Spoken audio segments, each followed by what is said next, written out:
This old photograph from 1901 carried a mystery that specialists had been trying to explain for years. Dr. Elena Vasquez had restored historic photos for 2 decades, but nothing had ever caught her attention the way this one did. On a warm August morning in 2024, she sat in her Cambridge studio studying the picture, which had been dropped off by the Boston Historical Society. The photo showed the wealthy Thornton family of Beacon Hill standing in their garden. It was beautifully taken for the time. In the center stood the father, Richard Thornton, with his wife Catherine beside him. Their 3 daughters wore white dresses, and a young boy around 5 stood between the parents. Behind them was their large brownstone home, framed by trimmed hedges. Elena had been hired to digitally restore the image because it had faded and suffered water damage. She scanned it at very high resolution and began cleaning stains, adjusting lighting and sharpening details. While working on the background, she noticed something strange. In the deep shade under a large oak tree, there seemed to be a figure that most people would have missed.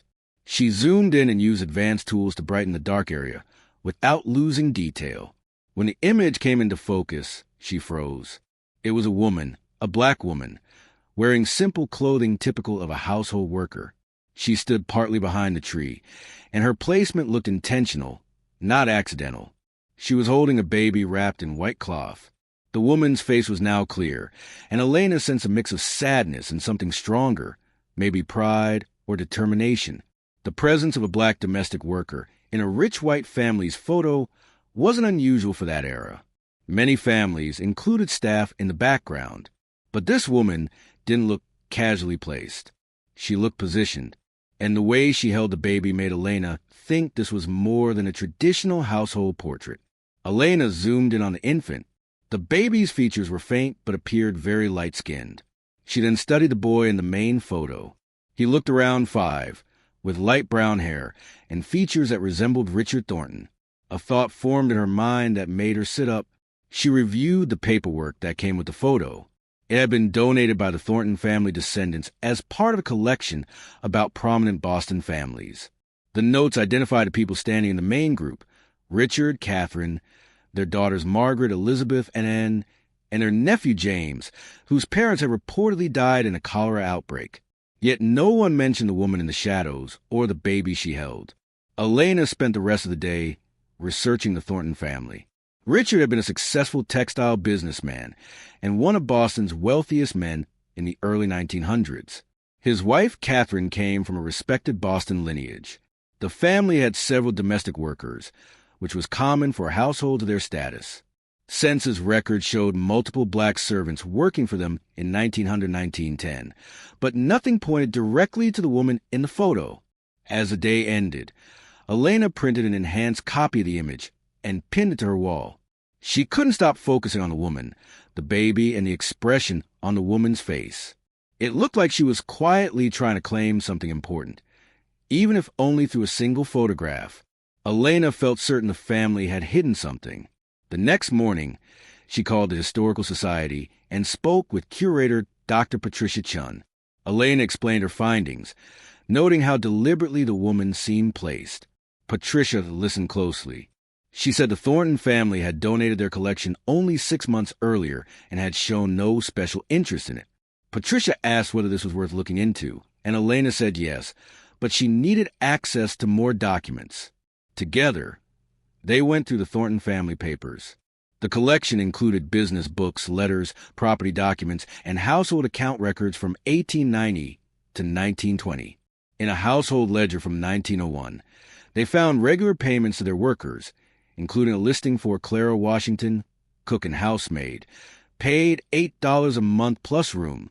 Her name appeared from 1899 through 1902, then stopped with one handwritten word beside it: dismissed. Elena felt a spark of recognition. If Clara was a woman in the photo, and she was dismissed soon after, something significant must have happened. Their search led to a set of personal letters. One letter from Catherine to her sister, written in March 1901, caught Elena's attention. Catherine wrote that they had taken in Richard's nephew James after the loss of his parents. She added that the boy was adjusting well, but mentioned unfortunate rumors and insisted they were false. She also wrote that the family had made household adjustments to keep everything proper. Elena read the letter twice. It was clear the family had been dealing with a sensitive situation. Patricia then checked birth records at Boston City Hall. There was indeed a birth entry for a boy named James Thornton, born in February 1896 and listed as a child of Richard's deceased brother. But when she checked the death records of supposed parents, she found they died in 1898, not 1896. That meant James would have been 2 years old when his parents passed away, not a newborn. Another issue stood out. The birth certificate said the baby was born in Boston, but the parents lived in New York at the time. Elena noticed the handwriting on the certificate looked different from others of that era, and a partially covered margin note read, "Amended record." This meant the certificate had been altered. The clues were stacking up. A child born in 1896. A changed birth certificate. A servant dismissed. A hidden woman holding a baby in a family photo. Elena needed to learn more about Clara. She spent a week searching for any record of her. It was difficult because Washington was a common last name, and Clara left very little behind in official documents. But over time, Elena pieced things together. Clara had been born in Virginia in 1875 to parents who had been enslaved before the Civil War. She moved to Boston in 1897 for work. By 1899, she was employed by the Thornton family as a cook and housemaid. Elena found her listed in the 1900 census at the Thornton home. A small handwritten note in the census margin surprised her. Infant daughter, not enumerated. It was unusual and suggested there had been confusion about how to record a child in the home. The biggest breakthrough came from the Boston Lying-in Hospital's birth logs. There was an entry from February 1896 for a woman named Clara Washington, age 21, listed as Negro, who gave birth to a baby boy. The father was marked as unknown. Attached to the record was a note from the doctor stating that Clara worked for the Thornton family, and that the baby would stay with her in the Thornton household under a family arrangement. The hospital fee had been paid by Richard Thornton. Elena's theory was now almost confirmed. Clara had given birth while working for the family, and the child somehow became known as James Thornton, the so-called nephew. She continued tracing Clara's life after her dismissal. City directories showed Clara living in Boston South End in 1903, working as a laundress. After that, the trail went quiet. No clear census record, no employment documents, no death entry. Then Patricia located something important in the archives of a local African Methodist Episcopal church. It was a baptism record from 1896 for a baby named James Washington, son of Clara Washington. The baptism took place only a few weeks after the hospital birth record and confirmed the child's last name was Washington, not Thornton. The church files held something else as well. A letter Clara had written to the pastor in 1902. Patricia photographed it and immediately sent it to Elena. Elena read it slowly, feeling her chest tighten. Reverend Williams, I am writing because I do not know where else to turn. You baptized my son James 6 years ago, and I have cared for him with all I have, even with the challenges surrounding his birth. His father is a man of high standing, and he supported us under the condition that his involvement remain secret. Now his wife has decided that I cannot stay in their home any longer. She says James will stay with them and be raised as part of their family. She told me I am not fit to raise him, and that he deserves more than a life with a woman like me working in laundry. She offered money if I agree to leave quietly, never speak of James' father, and never try to see my son again. Reverend, he is my child. I carried him, delivered him, fed him, and raised him for 6 years. But I have no legal rights. I am a black woman with no family and no resources. The Thorntons have wealth, status, and lawyers. If I fight this, I will lose, and it may hurt James' future. If I leave, I lose my son, but maybe he'll have chances I cannot give him. I do not know what to do. Please pray for me and for my boy. The letter was dated October 1902, right when Clara's employment had ended. She had faced a heartbreaking choice. Try to keep her son and likely lose, or leave so he could grow up with opportunities she had little access to. The 1901 photograph now felt different. It had been taken less than a year before Clara left. It showed her standing in the background, holding a baby. But Elena realized she needed to revisit the photo. Was that baby James or someone else? She needed to confirm the timing and find out what became of James as he got older. Did he ever learn about Clara? Did she ever see him again? Back in her studio, Elena opened the enhanced photo and zoomed in on the baby in Clara's arms. She had been so focused on identifying the woman that she had not examined the child closely. Under strong magnification, she studied the baby's face in its small white gown. Then she compared this baby to the 5-year-old boy standing with the Thornton family. That boy was labeled as James. Her stomach tightened. The baby Clara was holding was far too young to be 5 years old. If James was born in 1896, he would have been 5 in 1901, which matched the age of the boy in the main group. That meant the baby in Clara's arms was a different child entirely. There were 2 children in the image. James stood with the family, while Clara held a much younger infant. Elena called Patricia at once. "There's another baby," she said. "Clara is holding a child who isn't James.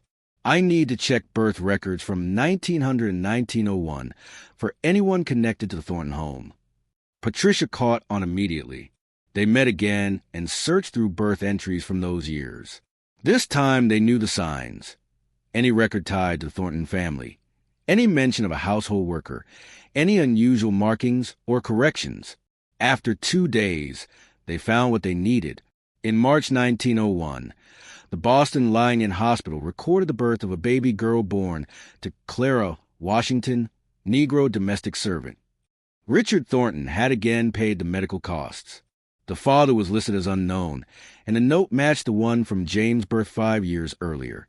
Clara had given birth to a second child in 1901, also fathered by Richard, so the baby in the photograph was her daughter. Where did she go? Elena asked quietly. What happened to this little girl? Patricia searched adoption logs, death listings, and orphanage files. Many records from that time were incomplete or sealed, so the search was slow. But then she found something in the files from the Boston Home for Colored Children, an orphanage active in the early 1900s. A record from September 1901 showed an entry for a baby girl around 6 months old, brought in by her mother, Clara Washington. The note said the child was healthy, and that an adoption was being processed. The timing lined up perfectly. The photo had been taken in the summer of 1901. By September, Clara had been pressured to give up her baby. Attached to the intake form was an additional note. Adoption finalized October 1901. Child placed with family in New York. Record sealed at the family's request. Significant donation received from anonymous benefactor. Elena felt the weight of it. The Thorntons had arranged for Clara's daughter to be adopted. They had helped seal the records and move the child far away. They had done something similar with James, raising him as their own. Yet they had allowed Clara one moment, standing quietly in the garden holding her baby, creating the only record of her connection to her daughter. That photo wasn't just a family picture, Elena said softly. It was Clara's last chance to be seen as a mother. Patricia nodded. But why keep the photo? Why not destroy it? Because someone wanted the truth saved, Elena answered, even if it stayed hidden for a long time. Someone wanted Clara's place remembered. Elena then focused on James. What happened to him after he was 6? Did he grow up believing he was simply their nephew? She searched census files and tracked him through the years. In 1910, at 14, he lived with the Thornton family and attended a prep school. By 1920, at 24, he had finished Harvard Law School and worked at a Boston law office. The 1930 census listed him as 34, married to a woman named Elizabeth, living in Back Bay with 2 young children and working as an attorney. He appeared successful and respected. But one detail in the 1930 census stood out. He was listed as white, yet a tiny note in the margin said, mulatto amended, meaning someone had originally recorded him as mixed race, then changed it. Elena felt her heartbeat quicken. Had people questioned his background? Had he ever suspected the truth? She dug through old newspapers. What she found shocked her. In 1935, James had gained attention for representing a black family who had been forced out of their home by white property owners. He He took the case for free and won, helping create a legal precedent that weakened unfair housing rules. Over the years, he became one of Boston's most dedicated civil rights lawyers. He defended many black clients, challenged school segregation, and helped push forward important legal changes in Massachusetts. In 1954, he gave a speech to the local NAACP. Elena found the text in an archive. He spoke about privilege, fairness, and equal rights. One part near the end stayed with her. There are people in our lives who stand behind us, who give more than anyone ever knows. We owe them more than we can repay. The least we can do is work for a world where their sacrifices are no longer required, and where family is not limited by race. Elena wondered if James had somehow learned about Clara. Had he chosen his work because he sensed something about his own past? She searched for his descendants. Public records led her to his grandson, Michael Thornton, a retired professor living in Cambridge. When she called and explained her research, he went quiet. After a moment, he said, "You should come to my home. There are things you need to see." 2 days later, Elena sat in Michael's living room surrounded by boxes of old papers and photographs. Michael was tall, with features that could be read as white or light-skinned black, depending on who looked at him. "My grandfather passed away in 1975, Michael said.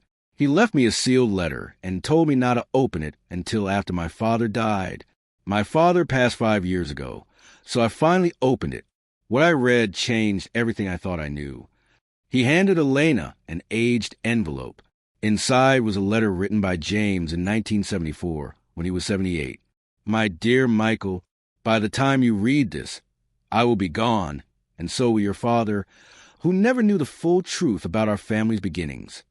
The letter from James continued, "I'm writing to you because you're a historian, someone who has spent their life searching for hard truths. I trust you'll understand why I stayed silent. My life is not what most people believe. I was not the orphan nephew of Richard and Catherine Thornton. I was their son, Richard's son, and the child of a black woman named Clara Washington who worked in their home. Clara was my mother. Even though I grew up calling her by her first name and treated her like any other worker, she was let go when I was 6 years old. I didn't learn the truth until I was 30. In 1932, an older woman approached me outside my office. I didn't recognize her at first. She said her name was Clara Washington and that she was my mother. She showed me papers, including my original baptism record, a letter she had written to her pastor, and a photo of her holding me as a baby in the Thornton garden. I had a hard time believing her, but she knew things no one else could have known. Details from my early years, the names of my toys, a song she used to sing, even a small birthmark on my shoulder. I spent weeks checking everything she told me. I looked up old files, searched birth records, and talked to former workers from the house. It was all true. I was her son. I was raised as white, given every advantage, while my mother was forced out of my life. At first, I felt angry toward Richard and Catherine, but Clara asked me not to stay angry. She said she had made peace with what happened. She told me she had watched my life from a distance, proud of everything I achieved. She said she never regretted bringing me into the world or caring for me those first 6 years. Clara also told me about my sister, born 5 years after me, also fathered by Richard. That little girl had been taken from Clara and adopted. Clara tried to find her, but never could. She showed me a photograph she kept close to her heart. It was the same photo I now keep in my desk. She said the baby in her arms was my sister. I spent the final years of Clara's life visiting her often. We talked about her past, and I tried to understand the impossible decision she had faced. She passed away in 1935. I was with her, holding her hand. It was the first time I called her mother since I was a child. After she died, I devoted myself to fighting unfair treatment wherever I saw it. I became a civil rights attorney because I knew firsthand how race could divide families and limit people's lives. I saw how discrimination shaped every part of society, and I couldn't ignore it. Michael, you chose to study African American history. Now you know it is your family's history too. Clara Washington was your great-grandmother. Her strength is part of who you are. I live my public life as a white man because that is how I was raised. But I want you to know the truth. I want you to honor Clara. And if possible, I want you to find my sister, your grandfather, James. Elena finished reading, stunned. Tears streamed down Michael's face. I've been trying to find my great-aunt for 5 years, he said. I've searched adoption files, looked through every record I could find from 1901, but everything is sealed or missing. I've hit wall after wall. Elena thought again about the photograph. Clara standing quietly in the background holding her baby girl. The photograph is the key, she said. It's the only image that proves your great-aunt existed. If we share it publicly, if genealogists and historians see it, someone might recognize a family story or have a record that connects. Michael nodded. My grandfather spent decades helping others, but he never revealed this part of his own story. He honored Clara privately, while living publicly as a white man. And now this photo confirms everything he wrote. There's something else, Elena said gently. Your grandfather's work changed laws and helped countless families. His commitment came directly from Clara, from what she lived through. Her legacy, Michael said quietly, not the Thornton name. Everything he achieved came from her strength. Elena and Michael spent 3 months preparing their findings. They gathered every record they had, birth papers, hospital notes, Clara's letters, James's confession, and the photograph. They checked every detail. Michael reached out to relatives. Some were surprised. Others hinted they had always sensed something hidden. In November 2024, the Boston Historical Society held a press event. Elena presented the restored photo showing Clara standing in the shaded part of the garden with her baby daughter, while the Thornton family stood in front with James. The story spread across the country. Major newspapers covered it. News programs interviewed Elena and Michael. The image circulated widely online, sparking discussions about forgotten histories, racial injustice, and the complexity of family stories in America. Then something unexpected happened. 3 days after the event, Michael received an email from a woman named Diane Roberts in Harlem. She was 79 and believed she might be related to Clara's daughter. Michael called her right away. Diane explained that her grandmother, who passed away in 1980, had been adopted as a baby from a Boston orphanage in 1901. Her grandmother was told her birth mother was a domestic worker who couldn't keep her. She had always wondered who her mother was. But Diane had something else. My grandmother kept a small photo, she said. It shows a black woman in a garden. My grandmother always thought it was her mother, but she had no proof. Michael asked her to send it. When it arrived, he stared in disbelief. It was another print of the 1901 photograph, but cropped so only Clara and the baby were visible. Someone, possibly Richard or someone else in the household, had given Clara's daughter a copy that removed the Thornton family from the picture. It was a way of ensuring she would have at least one image of her mother. Elena arranged for Diane to visit Boston. When she arrived, she and Michael met for the first time. They looked at each other with emotion. They shared a great-grandmother and had been separated for generations.